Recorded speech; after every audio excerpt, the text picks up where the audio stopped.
జగ్గంపేట మండలం రామవరం గ్రామ పంచాయతీ పరిమితుల కళ పంగిడి చెరువు సర్వే నెంబర్ 619 ఎకరాల 19 సెంట్ల ప్రభుత్వ చెరువు ఉండగా 2021 సంవత్సరంలో నాడు అధికార పార్టీ నాయకుల సపోర్టుతో కొంచెం మంది వ్యక్తులు చెరువుని కప్పిపెట్టి రియల్ ఎస్టేట్ చేయాలని ఆలోచన వేసి అప్పుడు గ్రామస్తుల సహాయంతో మేక వీరబాబు జిల్లా కలెక్టర్ను మరియు పెద్దాపురం ఆర్చీఓ జగ్గంపేట తహసీల్దార్ని కలిసి చెరువు పరిశీలించి అది ప్రభుత్వ చెరువని తేలగా అప్పుడు చెరువు కోర్చుకున్న ఆరోపించారు. నేడు ప్రభుత్వం మారడంతో మళ్లీ కొంచెం మంది వ్యక్తులు చెరువుని ఆక్రమించాలని దురాశతో ప్రయత్నాలు కొనసాగిస్తున్నారు. ఈ రోజు అనగా సోమవారం 8వ తారీఖు 2024 జగ్గంపేట తహసీల్దార్ని కలిసి సిరి గురించి దరఖాస్తులు ఇచ్చి పూర్తి వివరాలు తెలియజేసి కాకినాడ జిల్లా కలెక్టర్ కూడా దీనిపై ఒక దరఖాస్తు పంపించి ఉన్నారు. అప్పుడు కలెక్టర్ గారు స్వయంగా చెరువు కప్పెట్టకుండా ఆఫ్ చేయించారు, అది ప్రభుత్వ చెరువు అని.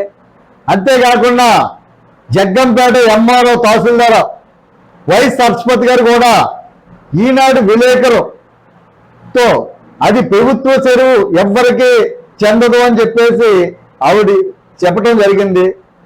నేడు మళ్ళీ ఆ చెరువు గవర్నమెంట్ మారింది, భూ వాల్యూ పెరిగింది, అధిక ధర రాకటంతో కొంచెం మంది అధికార ప్రతిపక్ష పార్టీ నాయకులు ఆ చెరువుని కప్పెట్టి రియల్ ఎస్టేట్ దందా చేయడానికి ప్రయత్నాలు చేస్తున్నారని నాకు ఇన్ఫర్మేషన్ వచ్చింది.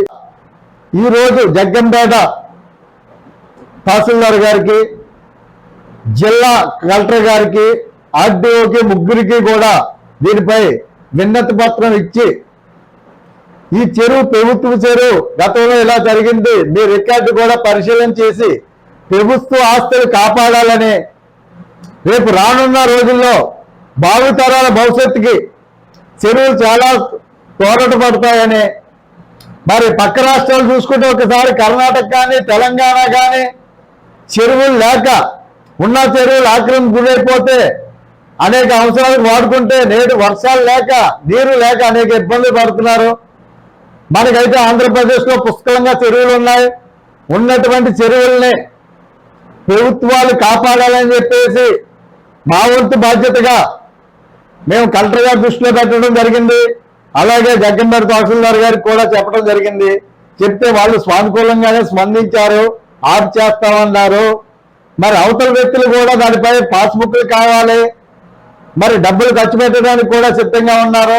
ఎందుకంటే భూ వాల్యూ బాగా పెరిగినందుకు మరి ఎకరం సుమారు 2 కోట్లు పైపడి వస్తుంది కాబట్టి 9 ఎకరాల 19 సెంట్లు కాబట్టి దాన్ని అమ్ముకుంటే సుమారు ఒక 20 కోట్లు వస్తుంది కాబట్టి 1 కోటి రూపాయలు ఖర్చు పెట్టానా పాస్బుక్లు తెచ్చుకోవడానికి, ఆన్లైన్ చేసుకోవడానికి వాళ్ళ ప్రయత్నాలు వాళ్ళు చేస్తారు. మరి దాన్ని ఆపించే ప్రభుత్వ ఆస్తిని కాపాడాలనే ప్రయత్నంలో భాగంగా ఈ రోజు మళ్ళీ దాన్ని తెర మీద తీసుకొచ్చి ఎంఆర్ఓ గారికి అన్ని కూడా అర్థమయ్యేలా చెప్పి కలెక్టర్ గారికి కూడా చెప్పి తదుపరి వీళ్ళు ఏ చర్యలు తీసుకుంటారో చూసి వీళ్ళు చర్యలు తీసుకొని వెడల పంచాయతీరాజ్ శాఖ మంత్రి గారిని కూడా కలిసి పూర్తిగా దానిపై నా దగ్గర ఆధారాలు ఉన్నాయి, ఈ ఆధారాలన్నీ తీసుకెళ్లి మా ఊరు చెరువుని కాపాడాలని కోరుకుంటాం. లేని ఎడల నిరుపేద పేదలు ఎవరైనా ఉంటే ఇళ్ల స్థలాల్లో భాగంగా చెరువుని అక్కడే ఇమ్మని కోరుకుంటాం.